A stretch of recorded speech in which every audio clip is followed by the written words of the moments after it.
Okay, so what we're going to go over today is something that I hear the most conjecture around, I guess, really, you could say, is loctiting your bally. What I have here is a Squid Industries Triton. It's just what I have on hand at the moment that doesn't already have Loctite in it. So the thing about Loctite is a lot of people want to go overboard, or they fill it so full of goop that nothing ever really works. And everybody has different opinions on Loctite. What I would suggest, though, is going with Red 262, because it's not a permanent one, but it's not a medium strength either. It's a high strength, and if you do it with this method, or if you do Loctite it properly, you're not going to have any issues breaking the Loctite by hand easy enough, even with a Torx driver like this that, obviously I custom made myself. But that being said, go ahead. I went ahead and did this off camera. I cleaned the insides of my female pivots, and I cleaned the male sides, and they're completely gunk free. There's no oils or anything like that. Take it apart, wash it, do what you need to. But all you need for this is, your Torx driver, your Loctite of choice, whichever you prefer, and a toothpick. And I'm going to set my little Torx over here to the side because we actually don't need that.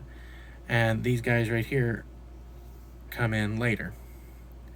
So basically, have your females inserted in like this and have the whole knife put together except for your males. And now what you're going to do at this point is just use your, well, actually what you want to do is shake it first so you can get a good mixture. That's what I do. And then you want to use your toothpick right here. And you're just going to put right towards the end, like a little drop. Just enough that you can shake it towards the end like that. You don't want too much, because if you get too much, it's just going to make a mess. It's going to overrun, and you're going to get it inside of the actual pivot system, and it can cause it to dry up and your handles to bind.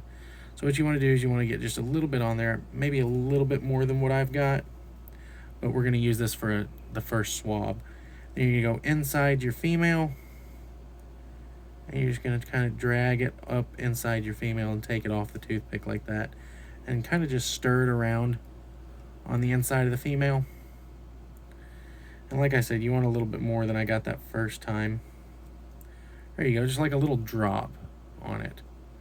That'll be perfect. We'll actually go ahead, and because that's a bit too much for the other one, we'll go ahead and just stick that on this other female right here and swirl it around. And just remember, keep it outside of the actual pivot itself. You want it just inside the screws. And like I said, you just kind of go in here and swirl it around. And I actually might put a little bit more in the other one too. There we go.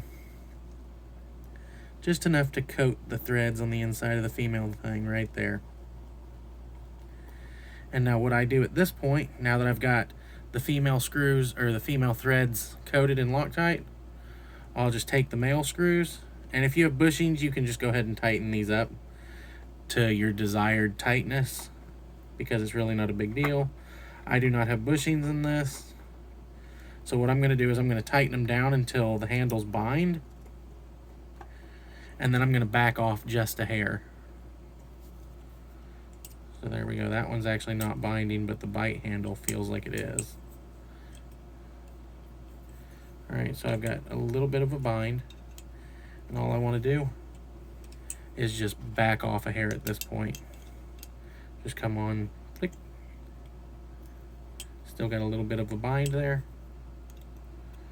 Back off just a bit more. There we go. And then we'll let that one sit. Let's see how the bite's doing. Oh, there we go. We're actually going to tighten that just a hair more.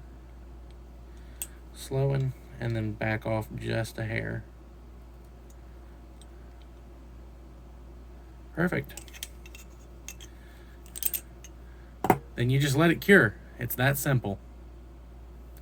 And if you did it right, just like I showed you, and you've got everything perfectly clean, no oils, no greases, you'll be able to hand brake it when you want to, and it'll hold tight without coming loose while you're flipping.